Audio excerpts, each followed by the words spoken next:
Welcome, everybody. It's your boy, the Versace Stoner. We're here with another exciting episode of VSW Podcast.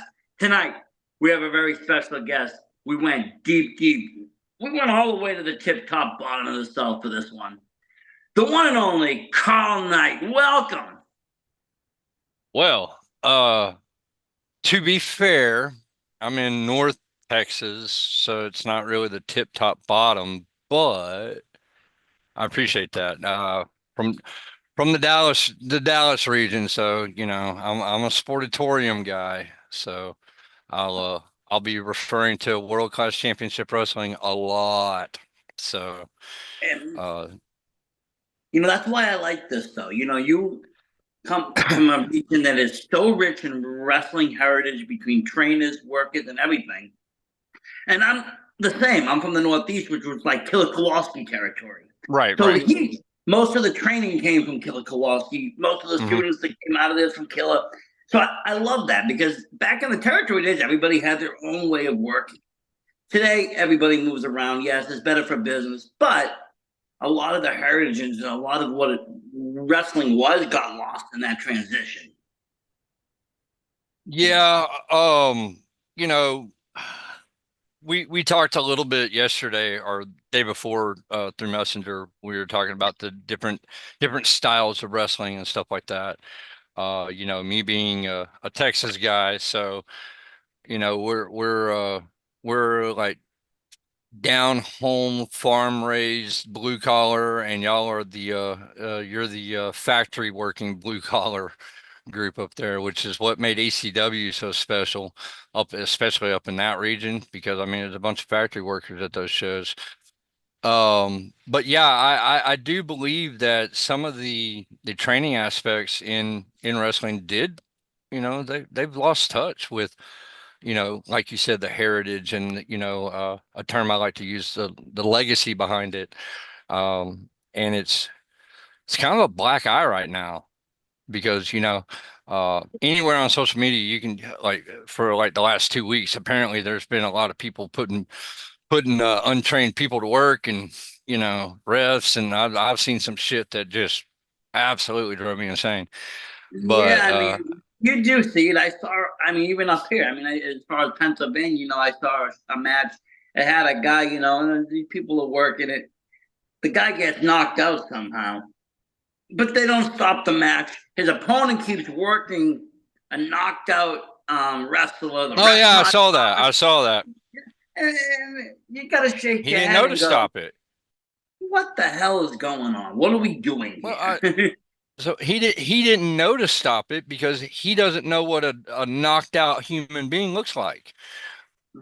Well, then I do. how are you learning what you're doing? I mean, not for nothing. Okay, I get it. Wrestling, a knockout is not technically something that's supposed to take place, but No, absolutely your not. job as a match is to keep people safe Yeah, and it's check way on more them than and one, know two, what. three. Yes, it's much more than the 1, 2. 1, 2, 3 is the show ship. Everything else is Yeah, actually the technical part. You're like, the overseer in there, making sure that nobody's getting hurt. You have to communicate. You have to communicate with them, making sure that they're not hurt. And right. these things are all things that have to be noticed, addressed. You have to be on you have to know what a concussion looks like. You have to know what these things look like because they're going to be happening in front of you real time. Yeah. One of my good bad habits that I have in the ring is I'm real touchy feely. I'll check on you, drop of a dime. If you take a back body drop and the first thing I see is you grab the back of your neck, I'm over there. Whether if you're selling, great, you're selling. But if you're hurt, like I've had this happen where I'm like, hey, are you good? And I'm like, no. And I'm like, okay, let me figure something out real quick. So you have to break off and work a cutoff spot, or something. You got to buy some time for them to get their head back on. Not everybody knows how to do that, and sorry. And that's why training is so important. It's not just the what, the why, and the how. It's also what do you do in this situation? You know, when when the match comes to a dead halt because people get lost all the time. It happens. It happens all the time. People get Yeah. lost in a match. People do get hurt in matches. So as a referee and as somebody that's supposed to be a train, a veteran, if you will, that you're not going to know everything in the first year, the second year, the third year, the fourth year. Get out of here, cat. Sorry, I got a cat on my table. But I mean, over time, you just learn these things. Now, I just happen to have a decent history in the medical field where I had to work with a lot of head traumas in senior citizens. So it's one of those things, I just kind of know what I'm looking for. You took Not what you, everybody yeah, does. you took what you had, and you already knew, and you brought it to the table. But like Right. any other profession, I mean, that's how some people get edge. I'm a graphic designer. If I get into marketing, well, of course, I have a greater edge. I can make my own graphics. I don't have to Right. Yeah. sub it out. Similar to that. But knowing those things and having that, but even the basic of training, the basic of schools, they're gonna go over some sort of concussion, some sort of something. You see Yeah. somebody lifeless, and that's the thing. You don't know, like you just said, you yourself, you're a well trained rep. You don't take chance, so you'll go. It could be the best worker in front of you, and they could be selling the greatest, but you're gonna still go Hmm. make sure that they are selling the greatest, and it's not Yeah. something. Oh, If I'm in the ring with Fuego and I see him grab back of his neck and he's like, I'm just like, hey, bro, are you? I don't care who you are. That's just how I operate because that's how I would want somebody to treat me if I was on the other. Much rather take the time to say, hey, are you good? And they're like, yeah, I'm good. Then, oh, he's selling, and then come to find out he broke his, L3. yeah, yeah, yeah. Let me ask you this now, because I mean, I don't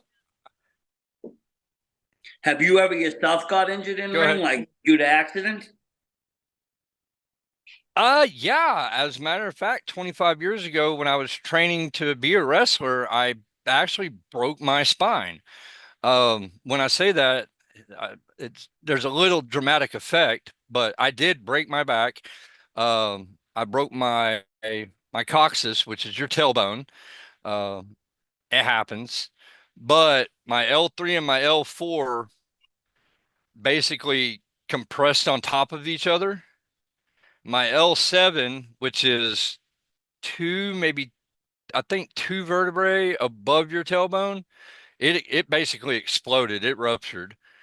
So like there were no fractures or anything, but yeah, I mean, I've been hurt. I've had my shoulder come out of socket while I was doing a count. I've got a severed AC ligament in my right shoulder, and I count right-handed. So, every now and then, if I just put my arm in the right wrong position, it'll pop out of socket. And, it happens, but if You people kind of have actually no take, choice. If you got to make the count, you're not yeah, going to just say, stop, I got to get into position and yeah, wait another yeah. 2 seconds. No, no, no, no, The no. I fans mean, aren't stupid. People aren't stupid. Like there but was a big thing in WWE recently. I don't know if you watched WWE. But of course. the ref watched the whole match. At the end there, that McIntyre coming in, the ref counted to three. And whatever normal Oh, business the practice, McIntyre Damian Priest thing. yeah. Normal business, I've seen them just go with whoever the ref counted and just say, let's not make the fans look stupid. They saw what they saw. Right. Because And I accidents mean do happen. You the do make camera the camera angle on that didn't help at all. If that happened in a live crowd, because I've had that happen to me before, where somebody was supposed to kick out, they didn't kick out, but because of my positioning because my vantage point is, a whole different thing compared to the fans and the people but when you've got a camera that's right there on the shoulders, Yeah. like literally right It's there, different. Yeah. The indie cameras I mean, aren't dude, covering. just go with it and do the old indie shit, reverse the decision, figure something out. Figure something out there. Get the belt back to where it's supposed to be. We had a mistake, but yeah, I mean, don't Don't make treat the people look fans. stupid. Hello, Because we stupid. know it. I mean, people know the things that might have fixed results. We Yeah, talk about all the time, but don't make it obvious. Make it, keep yeah. the fun alive. Keep the fun That alive. that that one was pretty rough. That one was pretty rough. I've seen some real close calls. Like I said, I've had it happen to me before. But if you position yourself right, you can cover it. I mean, but there You was can. no I mean, way to cover. I've even seen in the case like live, they'll go with whatever happens. Hmm. That guy's the champion, but then due to camera cuts and angles, they'll change the ending for the video version. Yeah. I mean, they used to do it on SmackDown all the time. Yeah, I All the mean, time. When it was recorded, and that's the thing. But I mean, they that's why I always say the ref is almost the third man in the match. They drive that story. They're almost as important. They're just invisible most of the time. they're Um, supposed to be invisible. they are, Every now but and they're then we very get in the way. important person in the match. Without you, the match can't end. The match can't begin. There is no set of rules. Right. There's no story. The It ref it is it used in it many ways. it is definitely hard to tell a story without a referee. This is what I tell, and I use this term loosely, but my fans, uh, they always come up to me and they always tell me that they're into me because of how into the match I am. And the reason that I work it the way that I work it is because my job is to translate what I'm seeing to the crowd. Not just not just the emotion, but the physicality of it. Like one of the things that it's a good thing, but it's a bad thing is the ref cell. Where they I call it the pogo, where they bump on every bump. They come off their feet, and I Yeah, hate I that. saw that. I don't know I where it saw that opinion. started, and I hate it. I absolutely hate it. But there is a time and a place for everything. There is. I mean, Now, okay. For instance, if I've got, one of my videos on my YouTube, it took off because of that exact reason. The rep bump. mhm, The rep goes in the air about 2 to 3 feet almost. But the guy that right, got that's power stupid. bombed off the top rope was about 300 pounds, so it looked right. Oh yeah, exactly. Because there is a spring in those boards. There's not a spring on the ring. No ring that I've ever worked in has ever had a spring. I don't know that I'll ever work in one that's got a spring. I've heard that they were stiff as hell. So, but you know, I think 2 feet was a little excessive, and I don't like the big fall down spot where you got 500-pound guy giving 500-pound guy, you know, Big Show giving Brock Lesnar a superplex, and then the referee so much impact it knocks him off his feet. I think that's a little stupid, but Yeah, I've had to do it.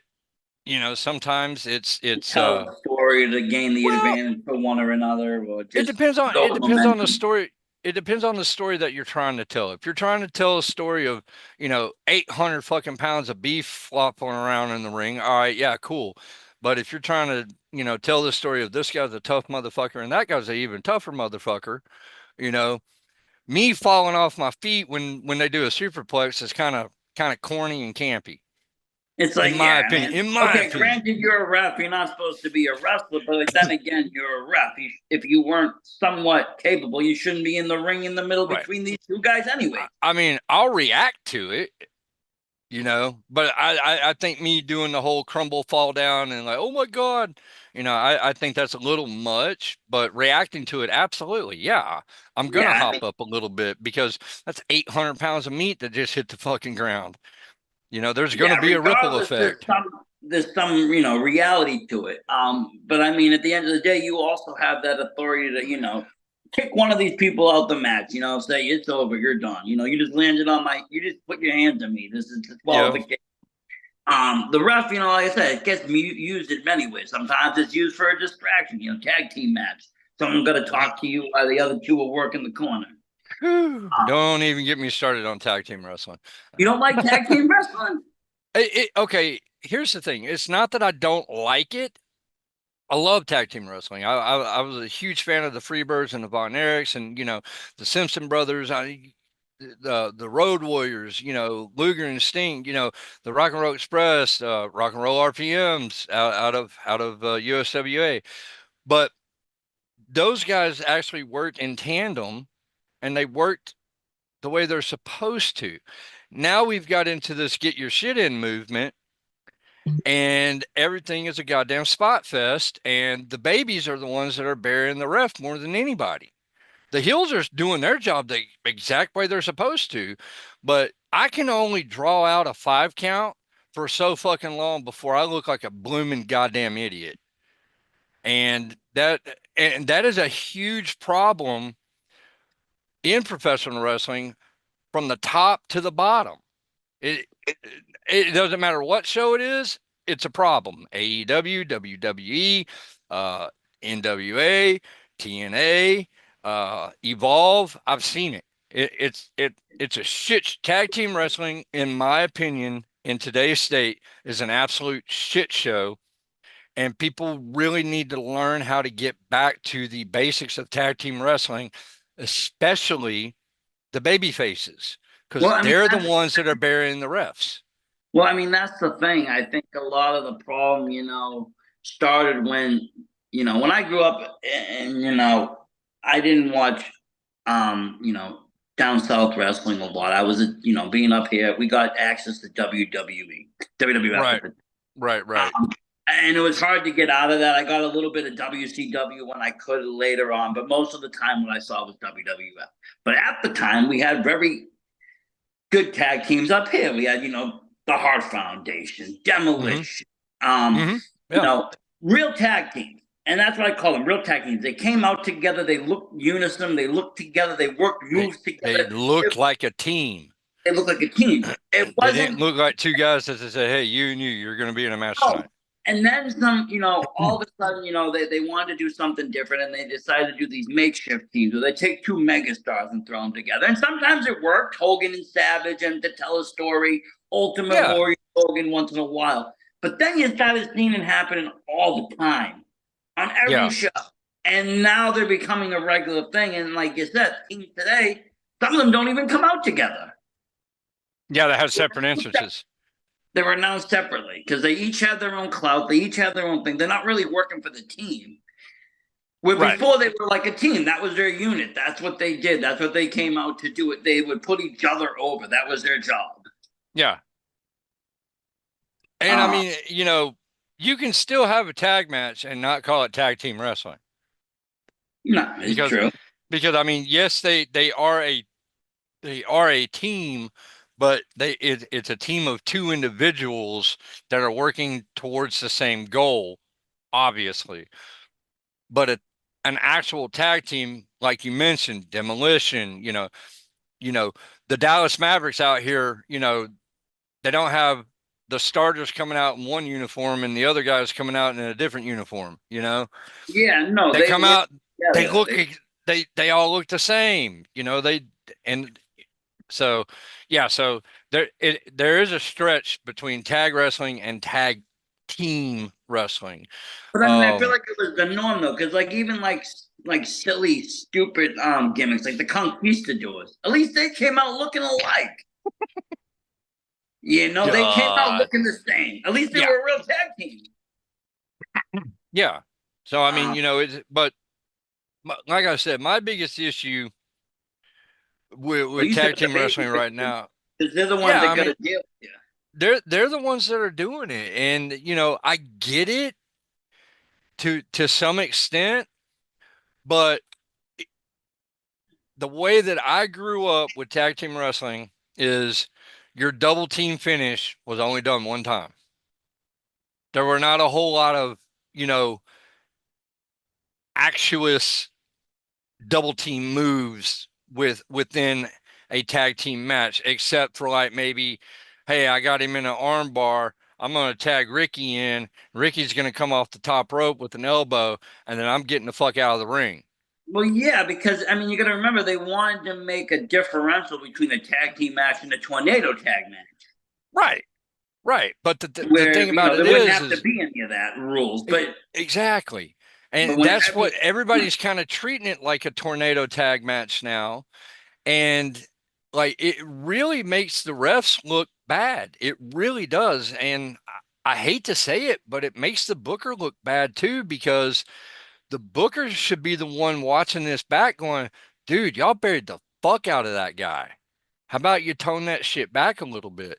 But nobody does that because the fans liked it. well, that's the thing. Wrestling's evolved so much. It's like, growing up, I would just see matches end in DQ. It wouldn't be out of the realm for a champion to just walk out and take a 10 count to not lose the title. Yeah. But you don't see that even anymore. I don't even see people counting to 10 anymore half of the time. They stop at around 7 and then they wait. I can literally count on one hand how many matches I've had end in a 10 count. But it's like, One hand. growing up, it used to be dumb. You sit there, you'd wait. Oh my God, is he going to make it in on time? You'd be all frazzled. And Yeah. today, it's like, the ref ain't even going to count him out. Believe me, watch. And Yeah, it's like, he's just gonna let them get their shit in. And again, that's the position that we get put in because, I communicate thoroughly before the match and during the match. And if there's any major issues, definitely after the match. And the main communication that I have in any match, whether it's a tag match or, standard rules match, I should say, are the guys going to the floor. Like I'm at 8 and y'all are on the other side of the fucking barricade, slapping each other with fucking tortillas. I'm like, what the it's fuck like, am I what are you doing here, supposed to do? guys? Like someone's got to look stupid because it's either going to be you for just pausing. It's got to be the fans for just sitting, what the fuck is going on? Or it's going to be, them because you're going to have to count to 10 and the match is over.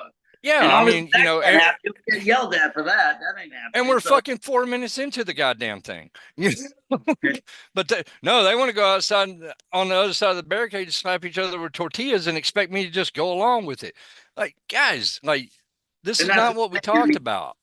I get the spots because I think that's the direction that wrestling's got because of not even just because of the way wrestling is, but also because of the way social media is. Everything's done in 3 to 15 seconds that people watch. Yeah. So, Yeah, so yeah, let's yeah, do something. Let's make a sweet move, and that's all we need. We just need that little bit of viral. It doesn't even matter if the match was good. We just need to get viral. Well, yeah, I mean, but that's so That's where you're running fucking. into trouble. That's where you're running into trouble. Okay, so if you're doing wrestling to go viral, fucking start a fucking YouTube channel like Superhuman and go fucking viral. But get the fuck out of my ring. Stop making me look stupid. That's just a. I mean, Yeah, I mean, if that's your the fun is motivation, obviously you're going to do some self promotion, and right now it's a great time to well, do that. yeah, You do all that, but if you're literally going out there to try to make viral clips, it's like, okay, you first of all, you're telling a stupid story. Nobody wants to see a spot. B, you're yeah. being dangerous because half of the shit you're probably not even trained to do or worked on. And it's like, what's the point? You get injured or injure somebody else. It doesn't matter how many views. You know what's going to get mad at how many views is going to be how bad it looks. And when a bad it happens, it makes the whole indie scene look terrible. It makes everybody look like backyard again. I mean, fucking 12 million people have seen fucking Nick Gage get his fucking artery gouged open. It's and the guy almost fucking bled out right there. I mean, lucky for him, he's still kicking, but 12 million people have watched that footage. 12 million people. I And the mean, guy not for almost nothing. died. Well, not for nothing. And this is due to society. Thank God it didn't happen. But if Owen Hart fell in the time that people could record it, people would be watching that too. Yeah, I know. I know. I'm so glad social media wasn't a thing back then. That was a tragic, tragic, tragic, tragic event. And I'm kind of with Owen's wife on they might have been a better thing to shut the show down instead I of, mean, I get it. The show goes on, but I mean, how the hell do you work when a life is lost? Yeah. How you expect to emotionally, mentally, physically go on with the night when one of your friends, colleagues, and somebody else died. People in the fans have seen this. Okay, they're now like in trauma. It's like, I get it, it's a show, I get it, but at the end of the day, this is not what wrestling is. Stop it. Right. Who was it? Was it Brian? Yeah, Brian. BG James or Brian Armstrong. The night after, they were all coming out, working, and he got on the mic and basically cut a shoot promo and says, I mean, if these guys want to work, that's fine, but I'm gonna sit in the back, smoke a joint, tell Owen stories, and he left. Like it was, And that's the thing. I mean, I get it, it's the show, but at the same point, this wasn't part of the show. I mean, for the most part, when people sign, I guess, yes, serious risk and injury can happen, but oh it's yeah, not something that you really think about. It's not something that's on the common, you know. Yes, there's injury, but most of the time it's not life threatening. Sometimes, yes, there's paralyzations and other things, but again, even the Nick Gage thing, luckily he came back. Um, yeah, but what they were doing back then was also, a whole different game. They were trying to up the levels of what entertainment can be, and it's like, right, right. it's against wrestling. It's not the circus. It's not something that people were doing on the regular, coming down from ceilings. It's like, it was a I lot mean, of factors. I definitely agree with the term. It's not ballet because it is absolutely not fucking ballet. Uh, No, uh, no. but what I try to get people to understand is, any way you look at it, fake, predetermined, whatever adjective you want to use to describe professional wrestling, any way you look at it, it is still a full contact combat sport. Any way you look at it, and you have to treat it as such. And there's a lot of people that don't even understand that concept. They're like, "Oh, it's wrestling. He's not really hurt." No, that dude broke his neck. That dude just had 4 teeth knocked out of his fucking head. That dude's got a broken nose. That guy's never going to walk again. You know, Yeah, I mean, it, I'm not for nothing. I mean, that's, I'm not a pro wrestler. I tried. I wanted. I was too small, too little, I don't whatever. recommend it. Uh, I I don't was. recommend it at all. I went into boxing. Boxing was a little bit more fun, amateur. I did it my little rounds, but I've done seminars. I've done trainings. I've done fantasy camps, and the one thing that I always tell everybody is, you know, people always think that it's just big rubber bands. Those ropes will cut you in half. They will. Just running the ropes, nothing else, you'll end up bruised. Nothing else. If you just ran the ropes I've for a half, you'll be bruised. The ribs. I've I've literally cracked ribs running ropes. Like I've cracked my ribs running ropes. It No. that shit hurts. And we had a kid, he came in because, sometimes I do tapings for another company and they have a ring and, you can run the ropes and, people can practice, train. My friend decided, he came with me, decided, let's run the ropes. And he runs it like he thinks it's on TV. He puts his whole back into it. The Mm-mm. thing turns around, Mm-mm. whiplashes him, and snapped him right in his sciatic nerve. He went down Yeah. like a ton of bricks and he couldn't get back up. It was over Yep. for him. Yeah. And I said, yeah, that's why you go to school to train and do these things. Yeah. 'Cause no matter which There's a way you tr look at it, it's physical. there's a trick to it all. There's a fucking trick to it all. And when we you know it's real big out in Texas now. I don't know what it's like up in that area, like the training scene and stuff like that. But these kids that are coming out of training now, they've got homes. They've got home shows, and Yep. we've got one group out here, phenomenal guy, out of he was based out of Cleveland there for a long time. Uh, um, Lou Gotti. He came down here, I want to say about 10 years ago, 10, maybe 11 years ago, and started a company called VIP. Yep. And it's one of the biggest shows in Texas. He's always, he's able to bring in, big names and stuff like that. Like one of the first shows that I went to had the Young Bucks, War Machine. Yep. That's the Viking Experience, if you will now. Yep. Horrible.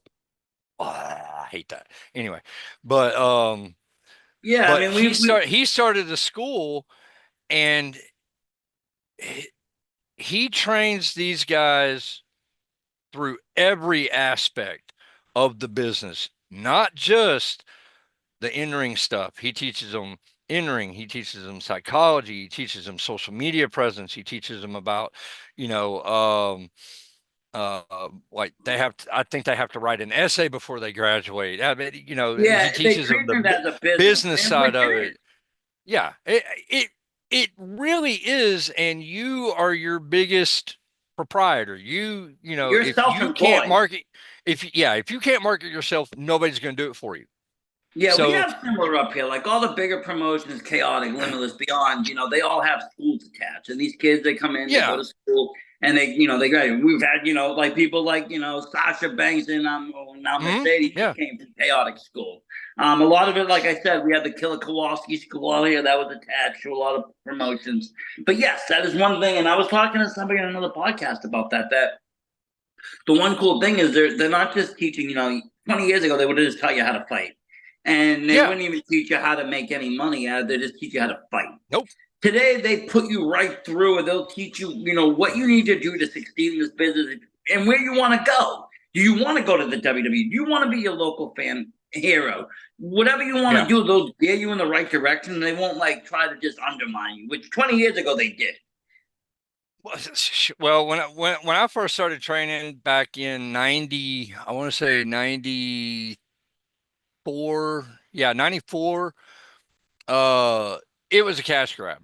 Like, I could go to a training session, uh, pay the guy a bunch of money, and then he'd be like, hey, I got a spot on the show if you want it. So I basically just paid this guy to beat me up in the ring for a couple hours, say he was training me, and now I'm working for him, and I paid him to do that.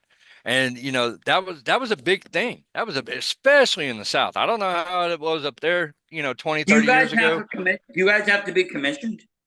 No, not in Yeah, either Texas. do we. Either do we. So it Yeah, doesn't. not in Yeah, it's like Texas. it's And no man's land. and that's another issue that, like, the commissions, like Oklahoma has a state athletic commission that really likes to get involved and cause a lot of havoc. But the thing about it is it to me it's a scammy cash grab, um because they're not going after, because especially in Oklahoma, and there's really nothing you can do about it. The Oklahoma Athletic Commission has no authority on tribal land. So Okay. a lot of companies are running Well, on tribal land to bypass the commission, so you get a bunch of fucking outlaw mud shows.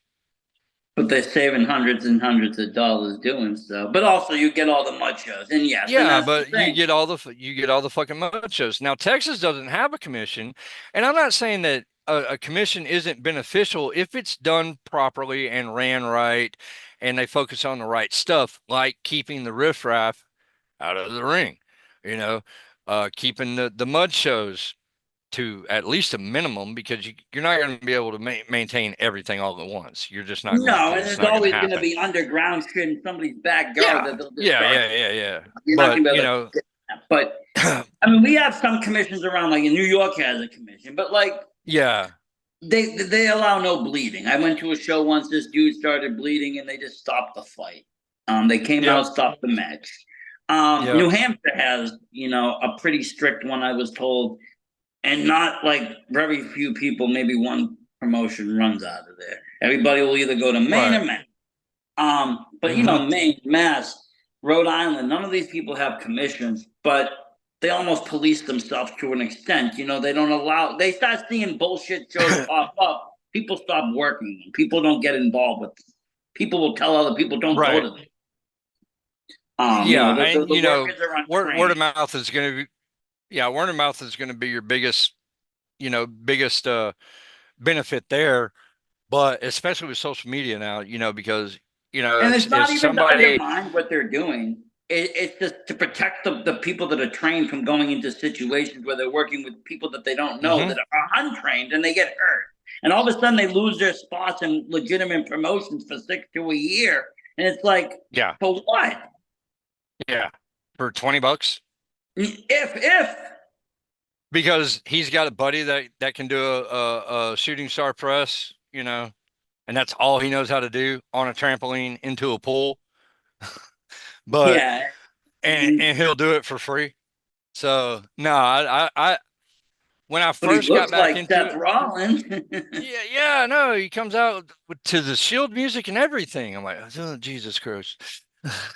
But that's one of the things, man. If we have people that legitimately care about the business, my thing is, if your number one aspiration is not to take care of yourself and the boys in the ring, fuck out. Just go. Like if that's not your number one goal, is to make sure that everybody goes home in one piece with as little bodily harm as humanly possible, unless it's a fucking death match and that's your fucking thing. Sure, whatever. But But it's a very um, much military kind of aspect. We're a yeah, squad. We're not trying to, no one's trying to be better than the next. We all have our place on what we have to do. We're just going to go out and do the best we can. yeah, absolutely. And I like that. I mean, it shouldn't. It's not an individual thing. Not one person can make a show, the best. Because at the end of the day, there'll always be every other match that happened, and people Well, remember the every other match. not only every other match, but look at the people that aren't even seen. The guys behind the curtain, there's so much that goes into putting on a good quality show. It's insane. And if And you've that's it. never The done independent it, level, the independent scene is up their game. It used to be maybe a few guys. Now they have full production crews coming out. You got yeah, dude. IWTV coming out. You got all these One places. one of the shows that I work, one of the shows that I work down here, we run on a weekly basis every Saturday. So when our booker is writing a show, he's not writing just a show. He's writing storyline. He's writing months and months and months of TV. Even though we're not officially on TV, Yeah, but we it's still have YouTube, we whatever still it have is. Yeah. we still have a social media presence. We still have storytelling. We still have a weekly production that we have to put on, and the the production value is amazing. Even though it's a small venue, it's a standalone venue. They don't have to rent a venue. They have everything they need. Like it's probably one of the best things going out here, and they've been doing it for 10 years. Yeah, They've that's been doing awesome. it for 10 years. For 10 I fucking don't know years. about you guys, but up here in 2020, it got halted with the pandemic. There was no wrestling; they wouldn't allow it. Yeah. I don't know. Did Yeah. you guys have the same kind of thing? We had our governor is a little more Republican, I guess. Yeah, So we did have a stay in place order. Um in Texas, I'd say we went about 8 months and then they started lifting stuff. yeah, we were a Uh little bit um longer, but they allowed those places with the schools to run the shows, and we started to have something similar to what you're saying. A weekly show, a weekly presence. We see a couple yeah, matches, and it yeah. got a lot of fans into what independent wrestling was because now they can sit there and that's what I like about weekly indie wrestling. You can sit there and kind of digest what's going on. It's not a whole month; it's a week, so you can digest what's going on and you can stick with it. And then when you go to these shows, it makes more sense. Not that Right, the right. monthlies aren't good; monthlies are great too. But sometimes, without the social media presence, it's hard to carry the stories and keep the fire It going. it it really is because like in my case, me and my wife, we started a company post pandemic. And the first show did really well. We were scheduled to run the next month. We had a lot of financial issues that prevented us from running. Now there are some people that would have just ran. Like, oh, we'll catch it at the door or whatever. I can't do that. It's just not in me to go in there blindly and not knowing that I can put money in every single body's pocket. You know, which is my goal as a promoter is to make sure that the boys are making money. And if the boys can't make money, I'm not going to put on a show. It's just not going to happen. But, you know, the first show was great. We had something to build off of. The second show, there was about a year gap, maybe an 18-month gap before we ran our second show. And then we ran our third show, and that was in 2022.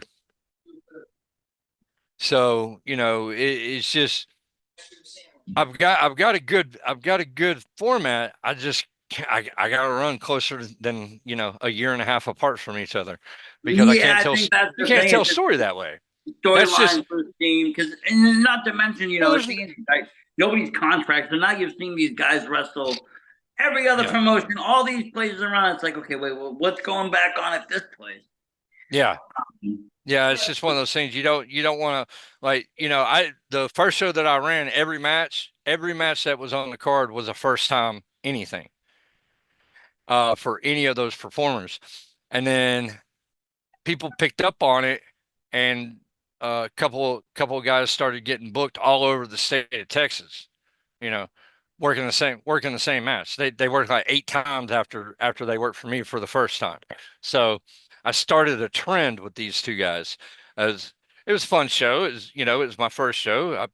I book people based on my general experience with them. If I don't care if you're goddamn Kurt Angle and you're willing to work for $40, if you're not a decent person and you have a horrible online presence and you're just a douchebag, we're not going to work with you because that's not Well, what we want. We don't want drama. yeah, no, We don't want arrogance. We want people that understand our vision and can reflect our vision through their work. And if you can't exactly. do that, we're out. And in the age of social media, I mean, it's hard. A lot of people are opinionated, and they want to speak their mind. They want to say what they have to say, but Hmm. to be honest, sometimes it's better just to hold your damn tongue if you believe in a certain way. Wrestling is wrestling, and for these wrestlers to go out on their wrestling page and start on rants on other things, it's like you just crossed that red line into politics, and it's like that's not good for business. It's not good for any business. No, well, okay, so here's the thing about that. And I learned this from being in business on a corporate level. Um, your political opinion is your political opinion. Okay. If your political opinion is going to, and again, this is just my feelings on it. If your political opinion is something that can get you in trouble, keep it to yourself or separate your work from your shoot. If you want to be if you want to be all, you know, MAGA in 2024, knock yourself out, but don't do it under your work name and your shoot name. Especially when Like, you know what your fan base is going after. And that's yeah, the thing. yeah, It's like, exactly. I'll see wrestlers go on these transgender raids, and then they'll be try to get booked on shows with transgender matches, and people are like, "No, you're not getting anywhere near Yeah, any of this." It's like, well, you're what are not a you? friend. You're not a good person. You're not saying things that are beneficial. You're spewing hate, and when you start to see that Yeah. on social media, it affects you. Nobody wants to use you. Well, I'm not going to bring on anybody that's gonna take money out of my pocket because of their opinion or their view. Now, like I said, if they can separate it to, hey, this is me, wrestler A, but John Smith, but wrestler A is just a wrestler, you know. Wrestler A is going to promote wrestling. When you start bringing your political views or your moralistic views into your persona and it's not a story, It's like what the. there might be a And I'll problem. say it. I'll be the first to say it. Like I thought it was so cringe that we just had a Hulk Hogan come out because he came out as Hulk Hogan. I could see if he came out as his regular name, Terry or whatever, but Terry Bollea. he came out as a WWE wrestler. And it was just like This is cringy. I'm sorry. I don't care what political platform, even if it was the other side, it doesn't matter to me. You're coming out as a pro fucking wrestler. It's like Captain America coming out, or Bugs Bunny. You're a fictional character. Well, you're going to do one of two things. And this is just in life, no matter what, because we have created a society to where if you don't agree with me, you're an asshole. You're a piece of shit. If I don't agree with you, I'm an asshole and I'm a piece of shit. I don't understand or I don't care or this or that. Here's the way that I look at things. If it doesn't directly affect my welfare and my well-being and my way of life and my financial situation, probably not going to worry about it that much. Exactly. I mean, and I'm that's not. how it's a good way to look at it. I mean, unless it's taking money out of my pocket or food out of Right. my family mouth, or my kid is suffering because of it, my wife is suffering, somebody's suffering because of it that I know. Granted, I care about everybody and everybody doesn't matter, but at the end of the day, I can't invest in it personally because I don't have a personal stake in it. Exactly. And I tiptoe on this, but it's like the transgender thing. I'm not going to say that I'm for it, but I'm not going to say that I'm against it because it's not my life. It doesn't affect me. It's not my lifestyle choice, but who the fuck am I to tell you what your lifestyle choice should be? Well, that's like a religion. I mean, everybody has a different religion. As long as you don't Exactly. try to jam it down the next guy's throat, everything's cool. But when you start pushing the belief system, when you start that whole, and it doesn't matter which way it goes, for or against, when you start to implode those beliefs of yourself onto others and constantly do it, it becomes an issue. For me, So anyway, that's when I'm like, okay, you've no, crossed the line. I don't disagree. I don't disagree, but when you're dealing with stuff like, transgender and um homosexuality or let's just say the LGBTQ community, you kind of have to approach that stuff with kid gloves because anything you say against it can be taken offensively. Of course, of Whether course. you agree with it or not, like I said, it's not my lifestyle choice, but I'm not going to knock anybody else for living it because that's their fucking life. That's their life. Well, exactly. I mean, And and to be for honest with you, when it comes to wrestling and in most things in life, I don't even look at gender. I mean, there are two wrestlers in the ring. I've watched plenty of intergender matches. I've watched female wrestling. I've watched male wrestling. To me, it's all wrestling. I watch wrestling because I right. want to see the story. I want to see the fight. I don't care what they're doing, who they're doing. Yeah. I don't care anything about that. For me, wrestling isn't sexualized. I don't get sexual charged. I see some fans do. They start flaunting Boy, over I the do. female talent. They start flaunting over the male talent. I'm not one of Right. them. I like to watch the fight for the fight. I like to watch the story for the story. If I want to watch porn, I'll watch fucking porn. I Right. won't combine all three. For me, it doesn't. It's not that way. I respect the wrestlers. I respect the females. I respect the males. I respect what they do. I don't need to think dirty thoughts or even to even ask them stupid questions. I've seen such cringy questions be asked and things that shouldn't be sexualized, and that's when things start getting into trouble. Again, dirty Yeah, water. I think one of the biggest examples that I've seen of what you're describing are on the little fan pages and stuff like that. They'll take a picture of Rhea Ripley's ass or something like that, and Yeah, they not only are they sexualizing it, but they're um putting it in a whole different category, and it's just like, look, man, that's it's don't get me not wrong, 99 she's anymore. It's not attractive, the but yeah, I mean, come on, man. Yeah, we're not in that safe space anymore. We can't act like we used to. And there's just some people that just can't get it. I'm not gonna say I will never say that I'm a saint. I've I've done a lot of I've done said a lot of shitty things, and but I know where we're at now compared to where we were, and I know that that shit doesn't fly anymore. Well, yeah, I So mean, you have to, something that I said 20 years ago might have been looked as a joke or as something that was, in class or in style, but nowadays it's heavily frowned upon, and now it affects a whole demo of people, or it's just Just ask considered Sammy boring. Guevara. Yeah, Well, just exactly. ask Sammy Guevara. I mean, he got Yeah. suspended for something that he said when he was on the indie scene Well, 10 that's the years thing with ago. social media. It will come back to haunt you. Somebody somewhere has a Yeah. copy of what you posted. They have a screenshot. They have Yep. something videoed. Um, the olden days they didn't have that, so a lot of those older wrestlers got away with whatever they really wanted, or they didn't. I don't know Oh what they yeah. did, but it was a Oh no, different they got away with it. Yeah, time. it was definitely a different time.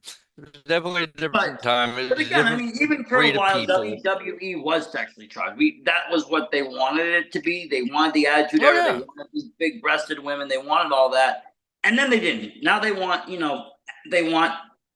athletes and athletes against athletes, and these are the female athletes, these are the male athletes. On Yeah. the indie scene, it's even different. Most of the times they'll allow the females to fight the males because they're on the same level wrestling wise. They're on the same. They have the same level of talent. They should Sometimes be. even better. They they should be. Some of them do. Some of them don't. It's called a spade a spade. There's some god awful women's wrestling, but there's some god awful men's wrestling too. Exactly. Um, It depends on the person, but at the end of the day, they all go to the same wrestling school or training class. That one class, and they'll all learn at their own rate. But some of them will succeed better than others. But they're all right. getting the same. They're all getting the same training. There's not like, oh, that's the women's wrestling school over there, and there's the men down the hall. I'll tell you what, we've got a school down in South Texas that is ran by Rodney Mack and his wife, Jazz. So it's called Wow. Dog Pound Wrestling School. And those guys are legit. They're badasses. The girls, the dudes, everybody that comes out of that school is in good shape. Because they were trained by, a what in all intents and purposes should be a Hall of Famer already in jazz. And then, you got Rodney Mack, Red Dog. He did his Yeah. run through from the Indies, up into the WWF, and had a massive storyline running for the longest time. It was bad. It was a bad storyline, but put him on the map. So, Yeah, I've exactly. And then sometimes people forget it. They're not the wrestler isn't the one writing the story on the major scene. They're just given a job, and they got to do the job, or they don't do the job. They don't do the they job. They gotta go do. home. Yeah, I Um, mean, if you want to get paid, you got to kind of do the hey, I job. need you to be like, hey, Charlie Haas, I need you to get pinned by Mae Young. Okay.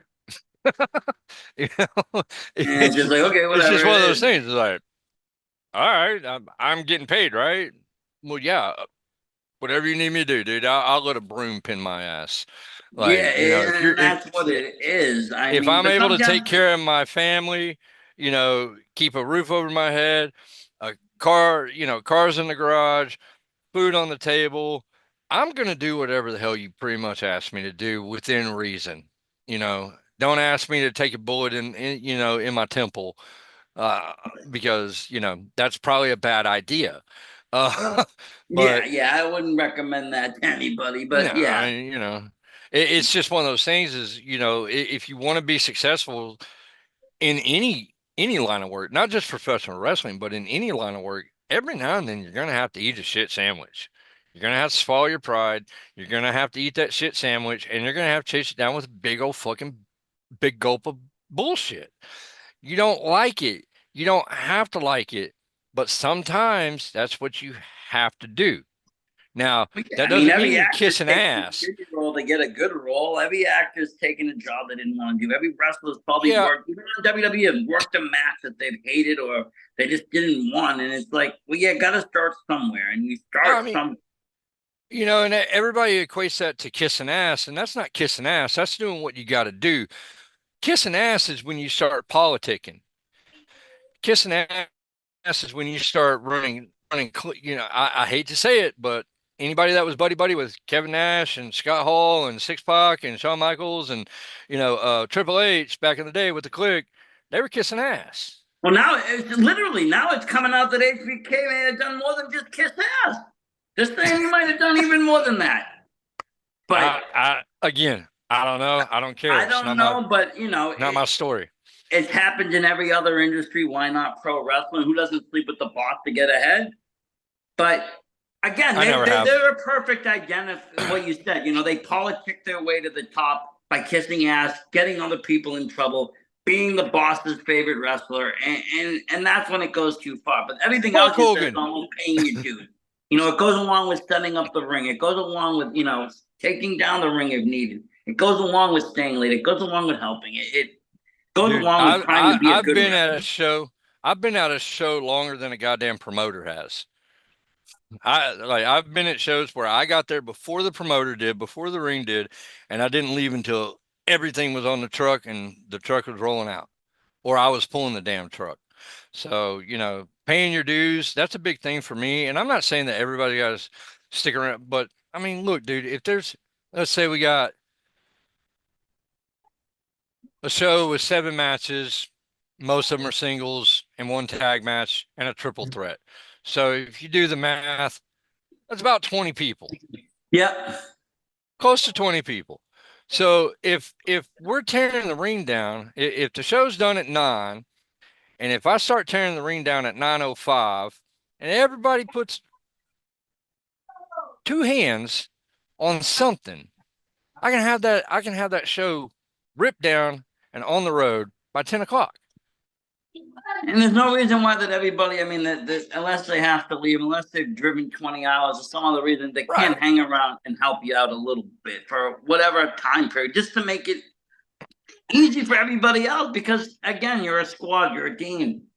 Now there are some promoters out here.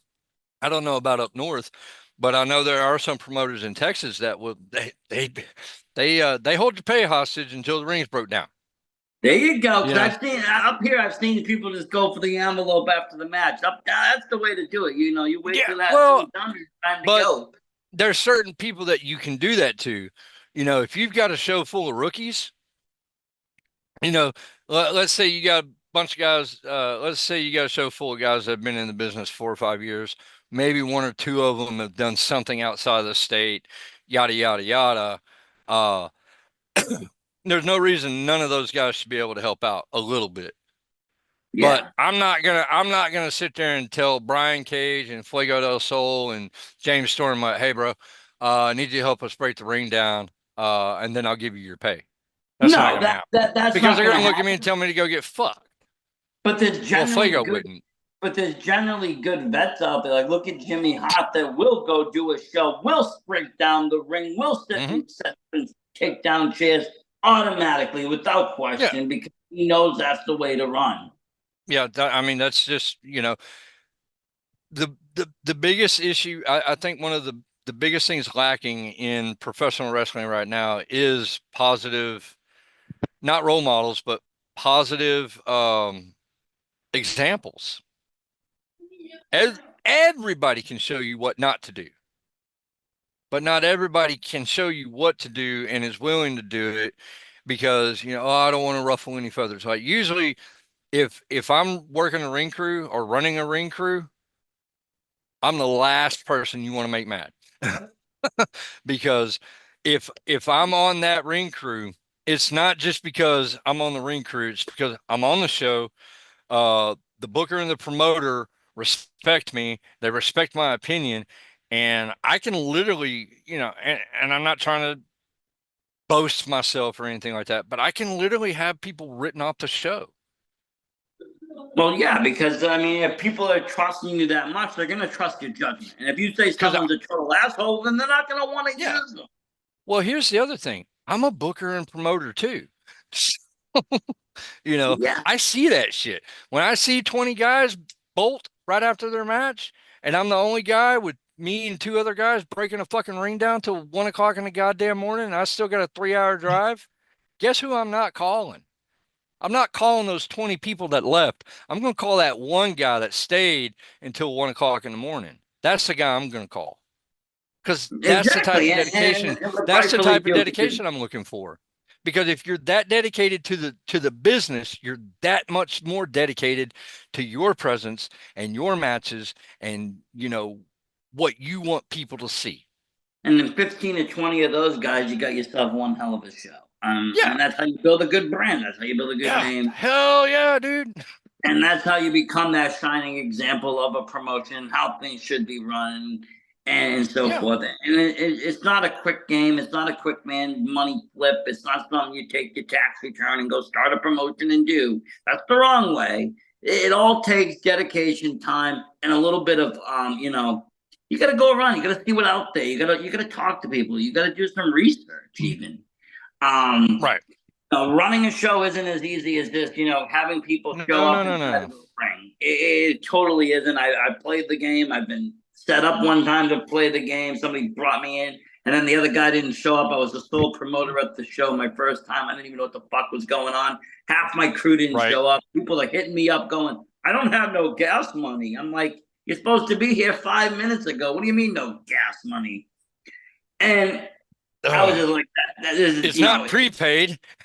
yeah, exactly. I barely broke even. I'm like, but it is a lot that You goes broke into it. even? That's what it's Shit, I something. wish I could break even. Well, you know what? We had a whole I've nother lost, promotion. We I've had a lost more whole money. nother. We had a whole nother promotion show up to watch, and it just boosted the sales through the Oh, because we had one of their wrestlers, and he was supposed well, to do nice. something. And it just happened to be, but it was only like a 2 or 3 match show because that's all that showed up. What are you gonna do? I never did it again, Uh, but it was just one of those things where I ugh. tried and I was like, this could be fun. But everybody that was on the show was well trained. There was nobody that was just pulled out of the backyard. Everybody came from a school. Everybody was known. Right, Everybody yeah. was um wasn't anything like a backyard show, but at the same point, it wasn't your traditional wrestling show. We didn't do it in the ring. We did it in a UFC cage. It was more involved. People didn't want to bump. People didn't want to do this. People, it was a different Well, thing. yeah. But yeah, to run something successful and to really run it the right way, you have to put a lot of grind into it, a lot of dedication. And like you said, get the right people behind it, get the right people working. Yeah. Yeah. You know. And the thing is, not only do you have to get the right people, but you have to get right. You have to get right with the understanding that I'm going to go into this knowing that I'm going to lose my ass off for Oh probably yeah. the first 5 to 10 shows. And because you have to build a brand. I don't know of any business that has been successful overnight. Not one. No. Everybody's had a birthing period, a learning curve, and you're gonna hit. But the thing about it is, and this is something else that I try to preach this more than anything, is you literally have no concept of success until you understand, appreciate, and accept failure. Well, yeah. I mean, even from my And I say YouTube, appreciate failure.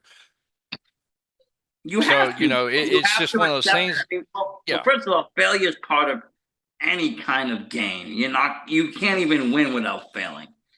It took Right. me Yeah. years before I could get my YouTube off. It is at a nice spot right now. Am I happy? Yes. Do I want more? Sure.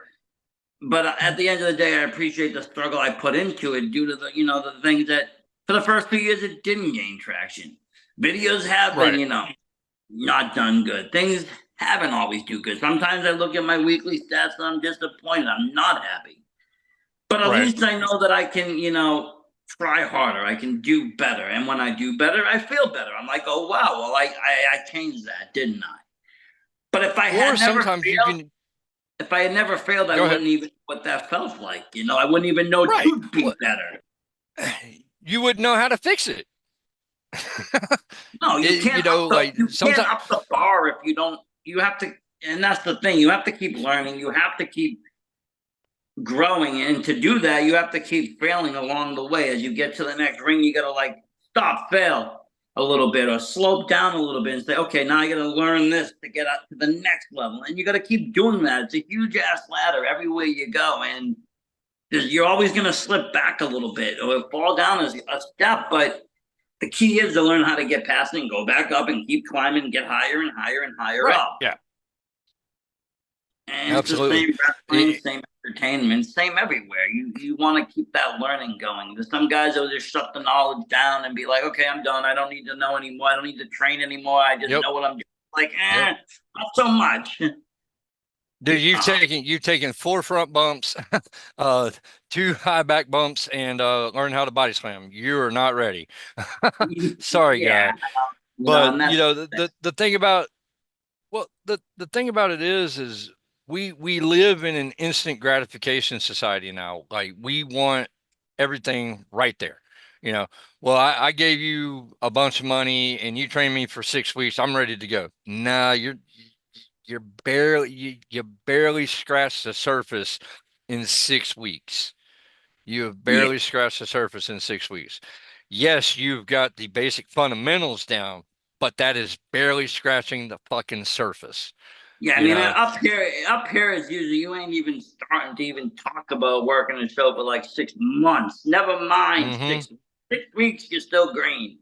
Yeah. 6 months, maybe we can start bringing you into a battle royal. Maybe Yeah, it might maybe. be security. It might be security still. You don't know because everybody trains and learns at a different rate. But you got to just kind of work with that into what it's going to actually take. And none of this is overnight work. Nobody's a superstar overnight.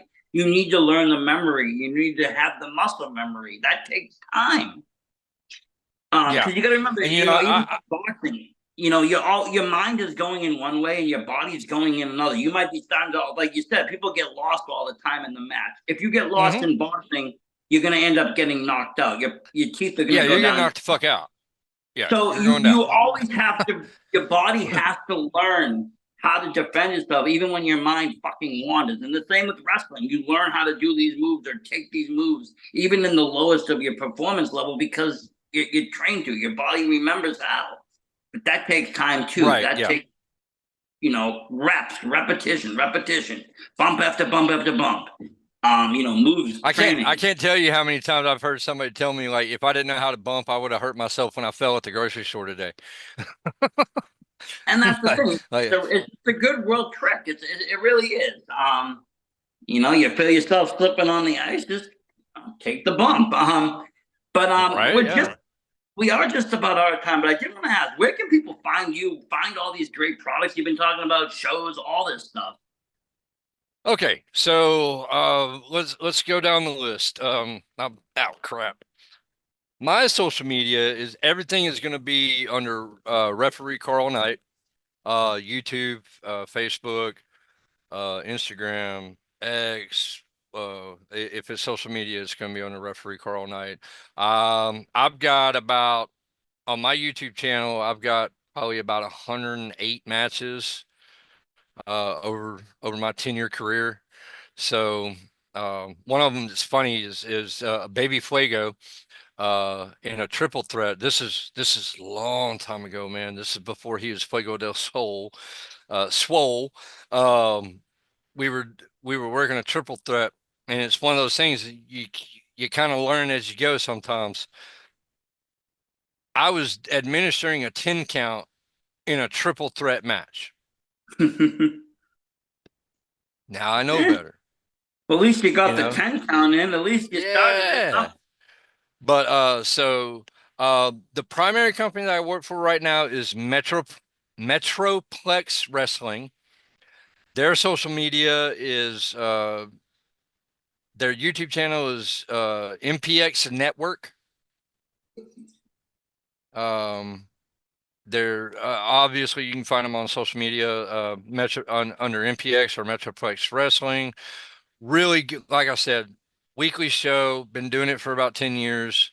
They are actually longer than 10 years. They're probably the longest running show in Texas right now, with the exception of maybe Reality of Wrestling. That's another good company too, Reality of Wrestling. Bunch of you can see all the best Texas talent on ROW. For those of you that don't know, that is ran by Booker T and Charmel. That's his school. A lot of great guys coming out of that place. Zilla Fatu is one of them, and he's about to hit the E2. I think he's going into the Bloodline story also. Yeah. Yeah. Um, but yeah, there's VIP wrestling. There's Pale Pro. That's Pale. A lot of great content coming out of that. And then, just the the regular stuff, man. Just search. I mean, you can search Texas wrestling on YouTube, and you're gonna get a rabbit hole, a huge rabbit hole to go down. You'll spend hours and hours and hours and hours, and you'll never see the same match twice. So, Gotta love um, it. Gotta love it. dude, I love Texas wrestling. I love professional wrestling, and I love. I'm not gonna say that we're in a good place, but there are some things that I would like to see change, like tag team wrestling. Just kind of tighten it up a little bit, fellas. Tighten it up Well, the because good thing is, it always is changing. It always is evolving. And it's in a better spot than it was. And it keeps continuing to definitely, get into a better spot. So, one day, I yeah, mean, nothing's perfect, but it is always evolving into something better. We are lucky with that. I do thank yeah, you, we though, are for taking the time to come on and talk. It's always great talking to people that are not from New England because it's the whole world of wrestling outside of here. right, right, And right, right. I can't travel as far as I want all the time. It's like it's still going on. And I sometimes I just don't know where to find it or how to find it. YouTube. I don't use it as much as I should to watch stuff, but it's a great asset for people to watch shows that It are really taking is, man. It really is. Well, I mean, as a booker and a promoter, you know, I, as much as I love the Texas talent, I want to see other talent too. I want to see the guys from the Carolinas. I want to see the guys from Georgia. I want to see the guys from the Northeast. I want to see the guys from the Northwest. I want to see all the talent that I can, you know? So because I there's don't people want to that do get travel. I stuck in mean, my I know Texas tag bubble. teams that have went from up here, went down south to go wrestle, went to Texas to go wrestle, because they Franco do want Varga to was learn. on one of my shows. Yeah, I had Franco Varga on one of my shows. So and love that guy. it's great. It's Huge wealth great. of knowledge. So, It's well, hey man, wonderful. I appreciate you. I'm taking up an hour and 25 minutes of your time. It's been worth it, though. It's been worth it. I thank you. And I thank everybody else at home. And as always, no matter where you are, support indie wrestling. Versace Stoner out. Absolutely.